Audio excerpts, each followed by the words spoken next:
Question I want to know is, how do I beat the A students? Because in school, no matter what class I was in, I was always a C student, no matter what happened. I was, how come I'm always a C student? And I never really understood why. So that's why after I was about 27 years old, I started researching education, the system, and all this. Then I realized the whole system was set up for people like me to be in the middle, because what they found out in '83 was that there were 7 different intelligences, Guy Gardner. And I'm not strong in the top 2 intelligence, which is reading and math. I'm a horrible reader, I'm a horrible writer, and I'm very slow at math. But I'm very good with my hands, and I'm also pretty good with what they call intrapersonal communication. There's interpersonal, which is communicating with another person. But intrapersonal is that communication with yourself. And if a person's very good with communication with self, you have a better chance of success.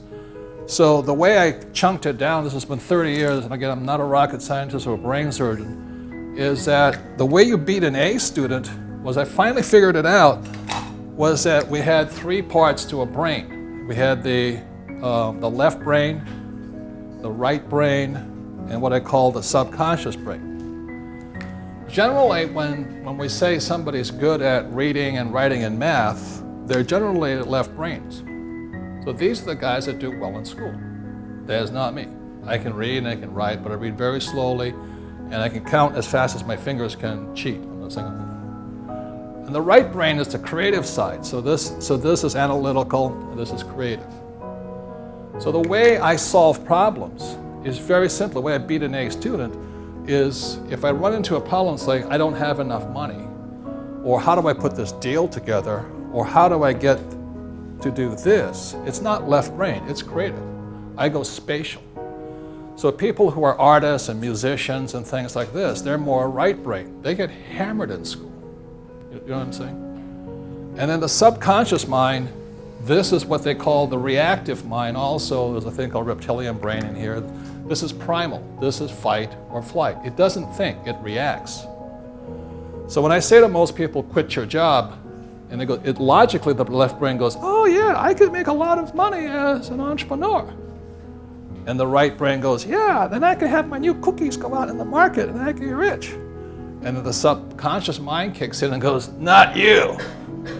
The fear kicks in and all this. Now, the moment that fear kicks in, or greed, it doesn't make any difference, the brain drops, the blood drops out, goes here.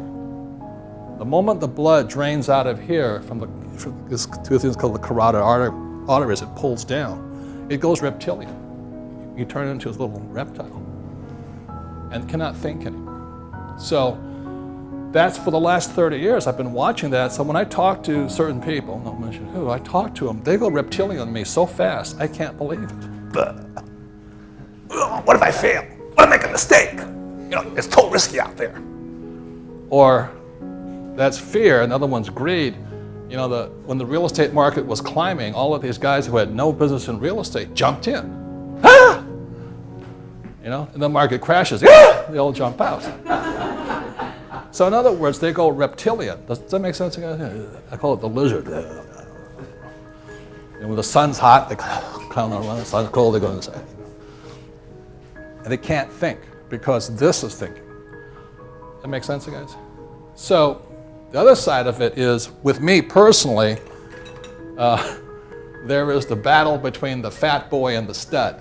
I mean, every single morning I wake up and the stud says, okay, time to go to the gym. And the fat boy goes, nah, not this morning. I don't think so, I think I'll have a little chocolate latte and relax a little bit. Or when I said, I'm going to be rich, and the subconscious goes, not you, you're a loser. You know what I'm talking about here? It's the battle. It is the battle. Constant. And so the battle is between the left brain, the right brain, and subconscious. And for For those that know me the last 30 years, that's all I've been talking about. So I can educate this, but I found out this was the most powerful. It's called the reaction, it's the reptilian. So when I say I'm going to go make money, no problem. All three brains line up. It's crystal. I don't have any fear there. But I also learned this in Vietnam. They said, oh, there's a machine gun over there. I go, Roger, Dodger, He goes, left brain, right brain. I'll take that bastard off. There's only one of us is going to go home today, and it's going to be me. I'm going to kill him. But you talk to other people, what if I die? So you better not fly with me, because I don't want you in my aircraft.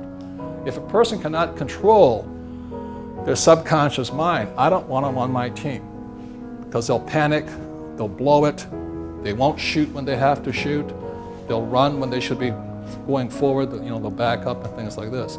So these are the whole thing. So in the battle of the human mind, it's all inside of here, as best I can see. So making money is not an issue.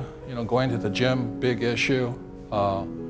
Eating is an issue for me. I'm not addicted to, I used to smoke for 2 years. When I said I'm not going to smoke, stop. I drink a lot, I can stop. I like coffee, I can stop. All this. But the one thing, as I go past a Chinese restaurant, cannot stop. Yeah, baby, here we go. I'd be driving past the Imperial Peking Chinese buffet, and automatically the car would turn right, and I'd be in there, and my left brain would be going, stop, stop, stop. Do I make sense, you guys? So the discussion today is, can somebody be addicted to being poor? And I think it's possible. And I don't know what it is. And can somebody be addicted to being poverty? Absolutely.